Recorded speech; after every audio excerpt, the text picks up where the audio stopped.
Tara, pag-usapan natin ang isang napaka-common pero napakadelikadong linya sa construction.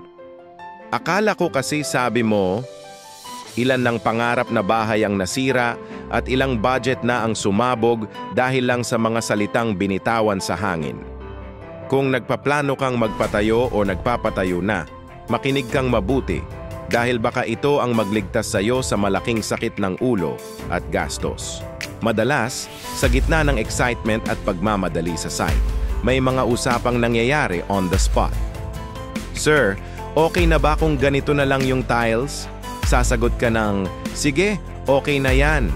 Tapos pagbalik mo, iba na ang nakakabit.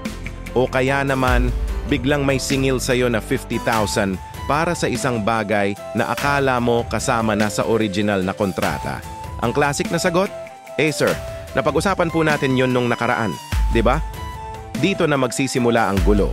Ang problema sa verbal agreements o yung mga usapang salita lang ay para kang nagtayo ng bahay sa buhangin. Walang pundasyon. Kapag nagkaroon ng problema, sino ang paniniwalaan? Paano mo mapapatunayan na hindi yun ang sinabi mo? Ang ending, magtuturuan kayo. Sabi mo kasi, sir, okay na yan. Kala ko, sir, gusto mo ng ganitong finish. Akala ko kasama yan sa usapan natin. Walang dokumento, walang matibay na ebidensya, at sa huli, bilang homeowner, madalas ikaw ang talo.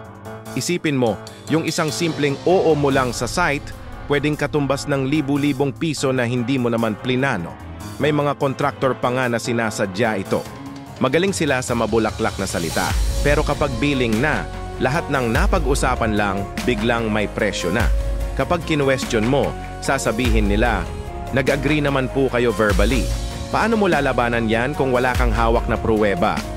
Ang masakit pa, dahil sa mga ganitong di pagkakaunawaan, nasisira ang relasyon mo sa iyong team at nadidiskaril ang buong proyekto. Kaya ano ang tunay na solusyon? Simple lang. If it's not written down, it didn't happen. Ulitin natin. Kung hindi nakasulat, hindi nangyari. Ito ang mantra na dapat mong tandaan sa buong construction journey mo. Lahat, as in lahat ng mapag-uusapan ninyo, gaano man kaliit, dapat may record. Paano mo ito gagawin?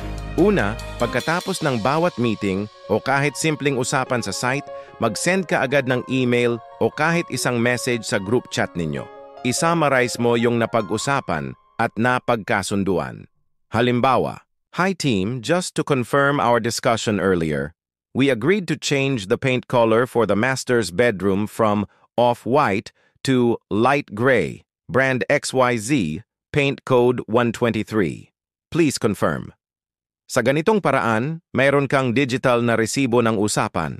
Pangalawa, para sa mga pagbabago sa scope of work, yung mga additions o subtractions sa original plan, gumamit kayo ng change order form. Ito ay isang formal na dokumento na nagsasaad kung ano ang pagbabago, magkano ang katumbas na dagdag o bawas sa gastos, at kailan ito kailangang gawin. Dapat pareho kayong pipirma dito, ikaw at ang contractor mo, bago simulan ang anumang trabaho. This is your ultimate protection against surprise billings. At pangatlo, magkaroon ka ng verbal log sheet o simpleng notebook kung saan isusulat mo ang petsa, oras, sino ang kausap at ano ang pinag-usapan. Kahit sulat kamay lang yan, mas mabuti na yan kaysa wala. Ang memorya ng tao nagfe-fade, pero ang nakasulat nananatili.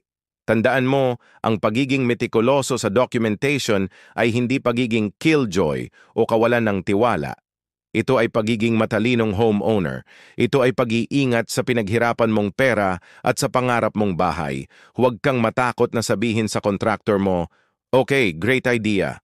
Paki-send na lang sa email para documented, ha? Ang isang matinong professional, maiintindihan yan at ia-appreciate pa nga. Ang magagalit lang diyan ay yung may planong man lamang. Lagi mong isaisip, ang salita, madaling mabura at baliktarin. Pero ang gastos na dulot ng di pagkakaunawaan, permanente yan sa bulsa mo. Huwag mong hayaang ang kwento ng bahay mo ay maging isang kwento ng sana all as akala ko. Kung gusto mong matuto ng iba pang praktikal na paraan para makaiwas sa mga ganitong problema at para masigurong sulit ang bawat piso mo, sa pagpapatayo ng iyong bahay. Huwag ko kalimutang mag-subscribe dito sa aming channel Build Smart Global at i-click ang notification bell. Salamat sa panonood at hanggang sa susunod na video.